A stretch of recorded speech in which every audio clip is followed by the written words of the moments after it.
ಸ್ನೇಹಿತರೆ ನಮಸ್ಕಾರ. ರಾಜ ಮಹಾರಾಜರ ಕಾಲದಲ್ಲಿ ಜನರಿಗೆ ಅನುಕೂಲವಾಗಲೆಂದು ಕೆರೆ ಬಾವಿಗಳನ್ನು ಕಟ್ಟಿಸುತ್ತಿದ್ದದ್ದು ಸಾಮಾನ್ಯ.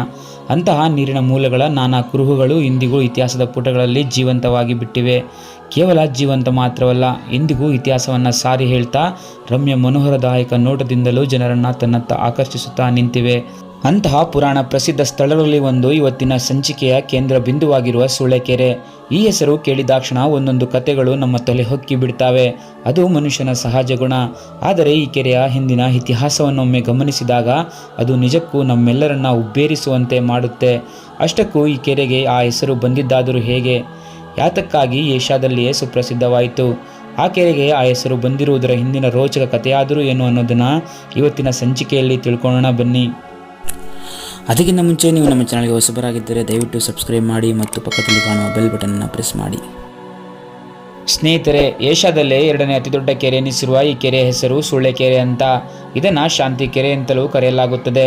ದಾವಣಗೆರೆ ಜಿಲ್ಲೆ ಚನ್ನಗಿರಿ ತಾಲೂಕಿನಲ್ಲಿರುವ ಸೂಳೆಕೆರೆಯು ಮಳೆಗಾಲದಲ್ಲಂತೂ ಪ್ರವಾಸಿಗರನ್ನ ಕೈ ಬೀಸಿ ಕರೆಯುತ್ತೆ. ಅಷ್ಟಕ್ಕೂ ಈ ಕೆರೆ ಯಾವಾಗ ನಿರ್ಮಾಣವಾಯಿತು, ಕಟ್ಟಿಸಿದಾದರೂ ಯಾರು ಅನ್ನೋ ಸಂಗತಿಯನ್ನು ಒಮ್ಮೆ ಕೇಳಿದಾಗ ಅದು ನಮ್ಮನ್ನು ಸುಮಾರು 11ನೇ ಶತಮಾನಕ್ಕೆ ಕೊಂಡೊಯ್ಯುತ್ತೆ. ಸೂಜಿಗದ ಸಂಗತಿ ಎಂದರೆ ಈ ಕೆರೆಯನ್ನು ಕಟ್ಟಿಸಿದ್ದು ರಾಜಕುಮಾರಿ ಶಾಂತಲಾದೇವಿ. ಓರ್ವ ರಾಜಕುಮಾರಿ ನಿರ್ಮಿಸಿದಳೆಂದರೆ ಸೂಳೆಕೆರೆ ಅಂತ ಕರೆಯೋದು ಯಾಕೆ? ಆ ಹೆಸರಿನ ಕಥೆಯಾದರೂ ಏನು ಅನ್ನೋದನ್ನು ಗಮನಿಸಿದರೆ ಸರ್ಕಾರಿ ದಾಖಲೆಗಳ ಪ್ರಕಾರ ಶಾಂತಿ ಸಾಗರ ಅಂತ ಕರೆಸಿಕೊಳ್ಳುವ ಸೂಳೆಕೆರೆಗೆ ಆ ಹೆಸರು ಬಂದಿದ್ದು ಹೇಗೆ ಎಂಬುದರ ಹಿಂದೆ ಒಂದು ಇತಿಹಾಸವೇ ಅಡಗಿದೆ. 11ನೇ ಶತಮಾನದಲ್ಲಿ ಸ್ವರ್ಗವತಿ ಎಂಬ ಪಟ್ಟಣವಿತ್ತಂತೆ. ಈ ನಗರವನ್ನು ಆಳುತ್ತಿದ್ದ ದೊರೆಯ ಹೆಸರು ವಿಕ್ರಮರಾಯ. ಆ ಅರಸನಿಗೆ ಬಹಳಷ್ಟು ಕಾಲ ಮಕ್ಕಳೇ ಆಗಲಿಲ್ವಂತೆ. ಕೊನೆಗೆ ಆ ರಾಣಿಯು ಪಾರ್ವತಿ ದೇವಿಗೆ ಹರಕೆ ಹೊತ್ತು ಒಂದು ಹೆಣ್ಣು ಮಗುವನ್ನು ಹಡೆದಳಂತೆ. ಆ ಮಗುವಿಗೆ ಶಾಂತಲಾದೇವಿ ಎಂದು ನಾಮಕರಣ ಮಾಡ್ತಾರೆ. ಬಹಳ ಮುದ್ದಾದ ಆ ಮಗು ತನ್ನೆಡೆಗೆ ಎಲ್ಲರನ್ನ ಆಯಸ್ಕಾಂತದಂತೆ ಸೆಳೆಯುತ್ತಿತ್ತು.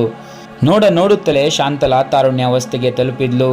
ಅವಳಂತ ಸುಂದರಿಯನ್ನು ವರಿಸಲು ರಾಜಕುಮಾರರ ದಂಡೆ ಸಿದ್ಧವಿತ್ತು. ಆದರೆ ಶಾಂತಲಾ ಸಾಮಾನ್ಯ ಕುಟುಂಬಕ್ಕೆ ಸೇರಿದವನಾದ ಸಿದ್ದೇಶ್ವರ ಎಂಬಾತನನ್ನ ಪ್ರಾಣಕ್ಕಿಂತ ಹೆಚ್ಚಾಗಿ ಪ್ರೀತಿಸಿ ತೊಡಗಿದ್ಲು.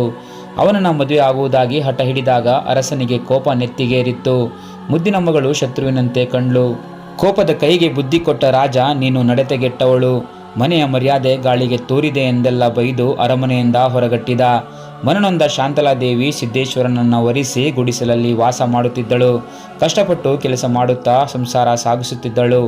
ಆಗಾಗ ನೆರೆಹೊರೆಯವರು ಆಡುವ ಚುಚ್ಚು ಮಾತುಗಳು ಅವಳ ಕಿವಿಗೆ ಬೀಳುತ್ತಿತ್ತು. ಈಕೆ ತನ್ನ ಹೆತ್ತವರಿಗೆ ಮೋಸ ಮಾಡಿದ್ಲು. ಇವಳೇನಾದರೂ ರಾಣಿಯಾಗಿದ್ರೆ ಪ್ರಜೆಗಳನ್ನು ಹೇಗೆ ತಾನೇ ಕಾಪಾಡಲು ಸಾಧ್ಯವಿತ್ತು? ಇವಳು ನಡತೆಗೆಟ್ಟವಳು ಎಂದೆಲ್ಲ ಮಾತನಾಡಲು ಶುರು ಮಾಡ್ತಾರೆ. ಉಪ್ಪೆರಿಗೆಯಲ್ಲಿ ಬೆಳೆದಾಕೆ, ಅರಮನೆಯ ಸಂಘದಲ್ಲಿ ಬೆಳೆದವಳಿಗೆ ಇಂತಹ ಮಾತುಗಳು ಅರಗಿಸಿಕೊಳ್ಳಲು ಆಗಲಿಲ್ಲ. ಆದರೂ ಇಂತಹ ಮಾತುಗಳನ್ನು ಕೇಳಿದ ಶಾಂತಲಾ ತಾನು ಏನಾದರೂ ಸಾಧನೆ ಮಾಡಿ ತೋರಿಸಬೇಕೆಂಬ ದೃಢ ನಿರ್ಧಾರ ಮಾಡ್ತಾಳೆ. ತನ್ನ ಪತಿಯೊಂದಿಗೆ ಮಾತನಾಡಿ ಆ ಪಟ್ಟಣದಲ್ಲಿ ಜನರಿಗೆ ಒಂದು ಕೆರೆಯನ್ನು ನಿರ್ಮಾಣ ಮಾಡಬೇಕು ಅಂದುಕೊಂಡು ಸೂಕ್ತ ಸ್ಥಳವನ್ನು ಹುಡುಕ್ತಾಳೆ. ಆದರೆ ಅವಳಲ್ಲಿ ಹಣವಿರಲಿಲ್ಲ, ಕೇವಲ ಛಲವಿತ್ತು, ಬಲವಿತ್ತು. ಆ ಕಾಲದಲ್ಲಿ ಊರ ಹೊರವಲಯದಲ್ಲಿ ಸೂಳೆಯರ ಗೇರಿಗೆ ಹೋಗಿ ಅವರನ್ನು ಬೇಡಿಕೊಳ್ತಾಳೆ.